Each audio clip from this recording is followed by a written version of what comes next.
ఎందుకు? ట్విట్టర్లో ఎవరైనా ఒక కమెంట్ పెడితే భయం ముఖ్యమంత్రి గారికి, తెల్లారికల్లా అరెస్ట్ వస్తుంది ఇంటికి. ఫేస్బుక్లో ఎవరైనా ఒక వీడియో పెడితే భయం ముఖ్యమంత్రి గారికి, తెల్లారికల్లా పోలీసు వాళ్ళు వస్తారు. అదే క్రమంలో మా కోఆర్డినేటర్ మనోజ్ రెడ్డి గారి మీద కూడా మరి కేసులు పెట్టి పాపం తమ్ముడిని తనను 16 రోజుల పాటు వాళ్ళ కుటుంబాన్ని ఆయనను ఇబ్బంది పెట్టి జైల్లో పెట్టడం జరిగింది. మేము కూడా చూస్తూ ఉన్నాం. బీఆర్ఎస్ కూడా పింక్ బుక్ మెయింటైన్ చేయడం మొదలు పెడుతుంది.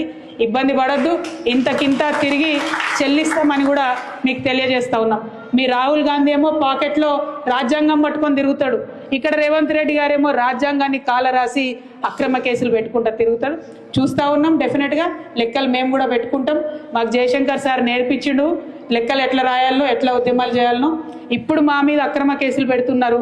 మా కార్యకర్తలను కాపాడుకుంటూనే మీ లెక్కలు కూడా తీసి ఇంతకింత మేము అధికారంలోకి వచ్చినాక తప్పకుండా తిరిగి చెల్లిస్తామని ఈ ప్రభుత్వానికి హెచ్చరిక చేస్తూ మరి కార్యకర్తలందరి పక్షాన బీఆర్ఎస్ పార్టీ నిలబడి ఉంటుందని చెప్పి మీకు మరొక మారు భరోసా ఇస్తూ థ్యాంక్ యూ. జై తెలంగాణ, జై కేసీఆర్, కేసీఆర్ గారి నాయకత్వం. జై బీఆర్ఎస్, జై బీఆర్ఎస్. జై బీఆర్ఎస్ అంటే జై జై బీఆర్ఎస్ అనాలి, జై కేసీఆర్ అంటే జై జై.